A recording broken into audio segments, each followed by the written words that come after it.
It's week 7. Congratulations. I actually lost a bet because I didn't think you'd be here this the way to the end of the Bible study. Congratulations.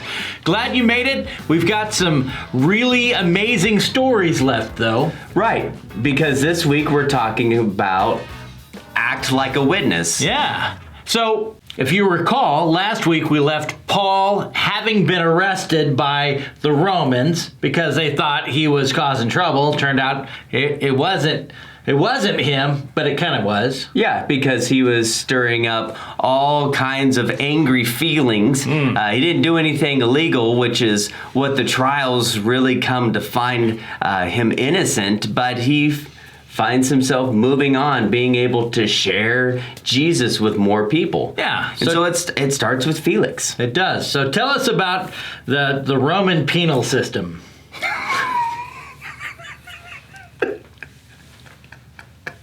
So tell us about the Roman system of jurisprudence. Well, because Paul was a Roman citizen, they couldn't just execute him, which is what they did in a lot of provinces. If somebody's causing trouble, let's just kill him, move on. It'll Not a big deal. ease all of the tension. But because Paul's a Roman citizen, that means he has a right to appeal to Caesar, which is crazy because that means in our culture that we would be able to appeal to the president if we didn't think the way the county judge was handling it was proper. Right. But Paul has that right as a Roman citizen. He does. And he exercises that right in these passages. Well, for us, I mean, nearly everybody's a citizen of the United States, but there just weren't that many people in that area that were Roman citizens. But now we have Paul, and he is arrested, and what happens next? So he's being held by Felix. I mean, we go through some great baby names as we go through Felix, we go through Festus, and then we go to Agrippa, and there's just a whole litany of sailors with odd names. But Paul is in prison with Felix, and That's the Roman governor. right, and he's being held at Caesarea, and he's being held under the jurisdiction of Felix. And every day it says that Felix actually goes and listens to Paul, because after he's heard the accusers and realized Paul's not really in prison for a reason, he just goes to him every day because he's hoping, well, maybe if I just keep visiting Paul, he'll offer me a little bit of cash, and then everybody will look the other way because that's how things were done. That's what justice is. Yeah, if money changes hands, he's innocent. Right. And so he was hoping that Paul would do that, but Paul's not willing to do that. He actually sees his imprisonment as an opportunity to share Jesus, because Felix keeps on coming over and over again, and it says 2 years he sits in prison as an innocent man for 2 years, and then they switch governors. And Felix goes, well, I could let him go, but well, the Jews will think, very highly of me if I leave Paul in prison. So, bye, Paul. See ya. Somebody else will be in who's in charge now. Right. And that's Festus. He becomes the next governor over the area. Yeah. So Festus comes down to see Paul. And he goes, why are you here?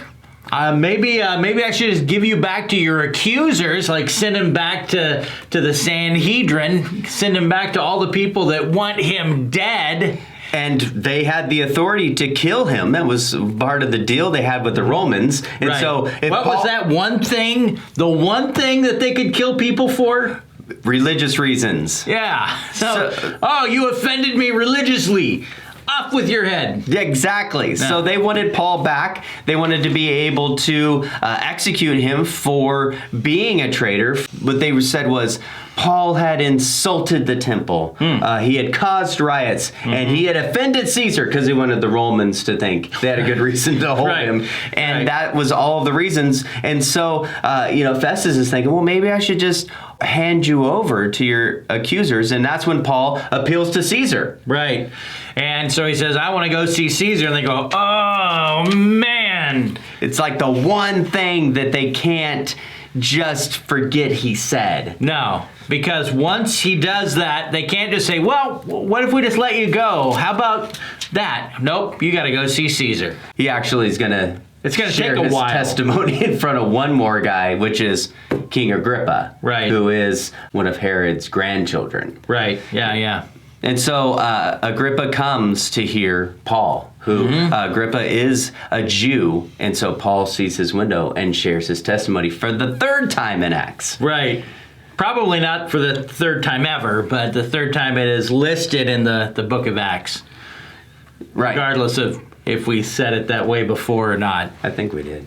This is actually the third time. Right. So now Paul's standing before Agrippa and Festus. And there's a big to-do, because all these officials are here. And so they drag Paul out in his chains once again. And they go, Paul, tell us all about this Jesus guy. And it says that Paul starts to share his testimony. And at the end of it, they go, Paul, you've lost your mind from all of your education. And Paul goes, no, that's it. This is all what I want you to understand, why I'm being held. I want you to know who this Jesus is. And so Paul gives everything that he has to share his witness before some of the most powerful people. But he's got a date with Caesar. Yes, so he does. He's got to go. And they put him on board a ship late in the season. They think, oh, it's going to be fine. But it's not. No, No. not at all. Paul is shipwrecked out in the middle of the Mediterranean. The thing about being a Roman guard is that you are accountable for all the people that are prisoners. And so if you lose one, you trade them. You become the prisoner and you lose your life instead. And so it's a big deal. The ship is wrecked. You have people scattered all over the place. And what Paul does is he keeps everybody together. And the Roman guard is about to kill himself because he knows what's coming. And Paul's like, no. We're all here. Don't worry about it. Which is odd. Yeah, and so it says that, they all land on the island of Malta. Mm-hmm. And it's there that Where Paul... the Falcon is. Right? No? So they all land on the island of Malta, and it says that Paul's... So they all land on the island of Malta, and it's there Where the that... Falcon is. That Falcon? Yes, on the island of Malta.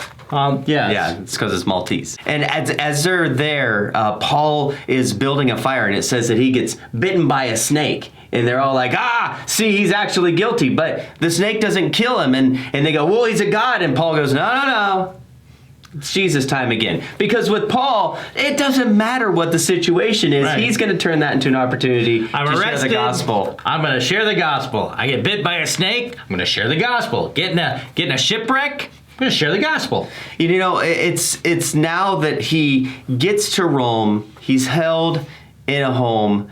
People are bringing him the things that he's need. And that's the end of the book of Acts, is it doesn't even end with Paul before Caesar. It actually just ends with Paul in prison in Rome. But it ends with this great statement. And this is really what the study keys in on, is that he continues to share the gospel without hindrance. Yeah. It's actually a pretty good gig because he's in this apartment and people bring him food. He's chained to a Roman guard 24/7. That guy heard the gospel a lot. A lot. Yeah. Probably, they trade it out all the time. And he's like, oh, wait. You haven't heard the gospel, let me tell you. I'm sure that's the way it was working out. And the book ends on really this happy note, even though he's in prison. Because Paul has this eternal view of his life. It's not about his comfort. It's not about his status. It's not about the things that Jesus can do for him. It's the opportunity to be a witness to all the things that he's seen, all of the church planting experiences, all of the ministry that's been done in his life. He views his life in that regard. In one of Paul's letters, he says, I have been poured out as a drink offering. He saw himself as this sacrifice that was poured out on the altar for God. And that's what he sees this imprisonment is as the best opportunity to share Christ. Yeah. I'm glad that Luke, when he was writing all this down, didn't go any farther, or maybe he finished at that point. We don't really know why the book ends where it ends, except that it's on a happy note. Because Paul's story doesn't end on a happy note. Not at all. And so we are looking at this idea of acting as a witness. And I think many times as I was growing up, there was this pressure to share your faith, which is something that we as Christians should be doing. But when I see Paul, I see this guy who really has this feeling for reading people, and he knows when people are listening, and as he gets these captive audiences, he shares Jesus in a way that makes sense in their culture. And I think that as we get opportunities, maybe it'll be as simple as, hey, tell me about this Jesus, because I've had those opportunities, right. But maybe it's somebody who's hurting or having a rough day or going through something, and they're looking for just a little bit of hope in the midst of that. And I think that that's where we get to be witnesses to the things we've seen, experienced, and heard about Jesus. Don't be creepy in the way that you share your testimony, but you can say I statements a lot. Well, I can see that you're in a lot of pain, and I'm really sorry about that. Let me tell you about what brings me comfort. And you make I statements about it, and wow, you're really going through a lot right now. This might be a good opportunity for me to tell you about some of the things that I've gone through and how I came through it. Right.